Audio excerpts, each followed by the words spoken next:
Now I'm looking up your catalog where you're mentioning Music Machine. Tell me a little bit Mhm. about Pony Factory. That's not Oh. something, and that's not a game many people even know exists, much less talk about. Yeah. Well, originally it was made in a week. Oh wow. Because it was for the very first Dread X collection.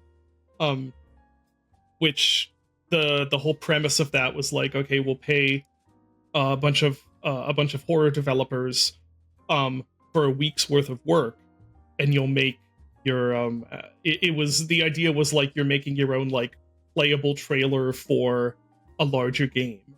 That was sort of the gimmick. So I made it, the original one, in a week, and I really like parts of the Pony, like I feel very fondly toward the Pony Factory, but it's definitely not one of my strongest games, just objectively speaking. You know, it's pretty scaled down and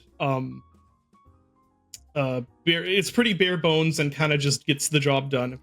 But then when, like, I always wanted to do a Swirl Stapler standalone.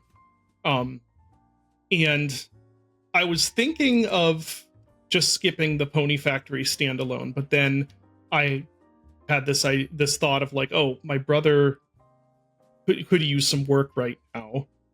What if he and I work together on doing this standalone version of it, and then we can like split the revenue? And you know, so it just happened to work out to like, okay, now there's a little standalone version of it.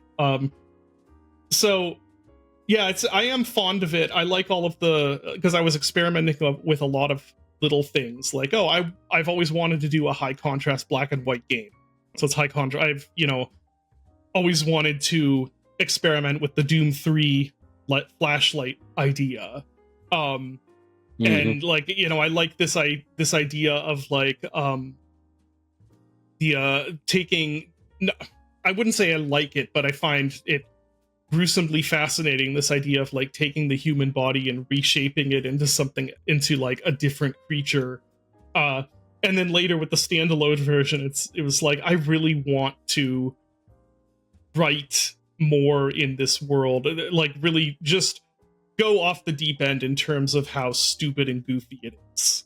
Like, I want, because that's kind of a side of me that doesn't show up in the games quite as often, but like, I have a really dumb, surreal, absurdist sense of humor, and yeah, getting to like put that into a horror game was really fun, and then informed kind of the direction Butcher's Creek took as well. And anyway, that's a long way of saying like, it's just a little, it's a modest little game, but I'm very fond of it for all of those, you know, for what it meant as far as like exploring these creative outlets.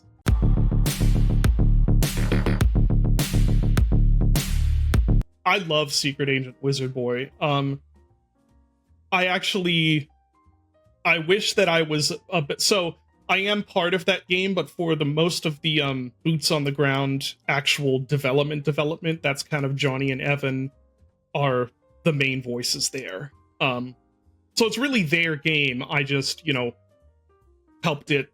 I helped it out getting to early access, and I weigh in on the design, and I write the music and stuff like that. But that game is something that when we were like in elementary school, we were play designing games exactly like that. Like, that is a specific type of sandbox game that we have wanted to make since we were children, basically.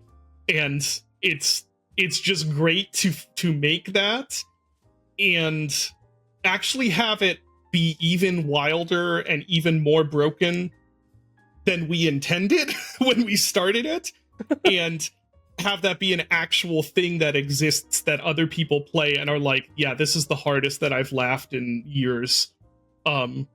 Just great. Nothing but positive feelings toward Wizard Boy so far. Yeah. But for the most part, too, like it. Yeah. But to answer that, like, yeah, less kind of actively involved in day-to-day development of it. So Gotcha. which actually makes like I don't have to deal with things like AI issues or like, oh hey, Is that kind of similar to your involvement with Gloomwood as well? Yeah. Like, or are you more? Yeah, pretty much. I started out Gloomwood being very heavily involved. When it started as a New Blood game, at least, it was really Dylan and I were the main, were the main people kind of working on the design and development and everything. And you can still see there's a lot of textures in the game still that that I made, or things like that. I think even little bits of code that I did, although a lot of that has been redone, very rightfully. Right. But then, yeah, that game's evolved crazily. Then as more people started coming in and getting involved in it, then it would be like, well, there's no point in me doing this, like props. There's no point in me making the props. We have someone who is much better at making props who can do that. Or there's no point in me, doing this or whatever. So it then turned into a situation where it's like, you guys have this covered. Like, there's really not a lot that I can do to help this to help here. So for the most part now, I'm just kind of just kind of there to weigh in on creative decisions and the direction of things and stuff like that.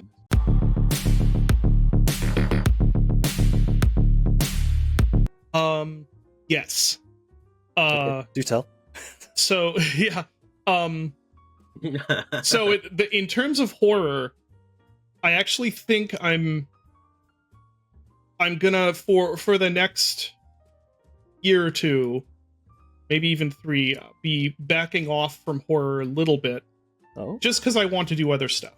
The game that I'm primarily working on right now is it's actually a isometric shooter, which I'm a little scared about because I don't know if there's actually a market for the game I'm making. But starts another revolution. It's sort of it has a setting that is like, okay, yeah, it's very much in line with the stuff I do, but it's isometric, it's an action shooter, it's going to be family friendly, believe it or not. Really? Yeah. So that's a bit of a, that's all a bit of a departure. So for the foreseeable future, I think I'm just backing off from horror just for a bit, just because there's other stuff I want to do. I'm going to come back to it. It may even work its way into that other stuff without me realizing it. But there is stuff there are ideas and like themes and stuff like that I still have not covered that I do want to cover. There's one really wild idea I have that is maybe too wild to actually do. Like, it's kind of just in terms of like the thematic content, and I don't want people to read too crazy into that. Not in like it's like really, not like essay or anything like that, but just in terms of how like out there the whole premise is. Yeah. But then in terms of like game mechanics in general, yeah, there's this one idea that has been popping up in my head continually, and that I've started to like. It's weird how fun it is in games to just like go find a thing, like hunting stashes in Stalker, for instance. The fetch quest. And it's been really sticking with me. It's like there is something there in terms of like, hey, there's a thing here, figure out where it is, or there's a thing up on the roof there, figure out how to get up there. There's something really there's something potent there, I think. So that's something I've been thinking a lot about. I don't know if that will turn into anything, but I've wanted to do a like my own sort of take on an immersive sim style game, which would be different from like Gloomwood or Wizard Boy. I've wanted to make this will probably never happen. Yeah. This will probably never happen, but I have for years and years and years I've wanted to do like a Half-Life style game. So yeah, there's I've wanted to do an RPG, like I've wanted to try doing something like Daggerfall, but Wow. like yeah, there's a bunch of stuff, and usually what ends up happening is like a collection of these things ends up getting they end up kind of working together into one particular game. Like the isometric shooter that I said I'm working on, that's ended up amassing a bunch of different other ideas. It's like, oh, this will fit here, and this will fit here, and this, and then it be kind of like Dusk, where Dusk was like, it is a boomer shooter, but also it's half immersive sim. It's also like, you know, part has these like horror themes. It has like it was like a catch-all for a bunch of different ideas. Right. So Nice. so yeah, there's always stuff. There's always new stuff I want to do. If anything, the only constant that there's been in my career so far is that every few years I want to try something completely new, for better or for worse. You got to keep those creative juices flowing and stuff. You know, you Yeah. don't want to be an action movie star for 10 years. Every once in a while, you want to do Yeah. comedy. The same Although thing applies. I am sometimes a little jealous of like Puppet Combo or Air Dwarf, where it's like, wow, they have a really strong personal brand. Yeah. Like, you think Atari horror, that is Air Dwarf.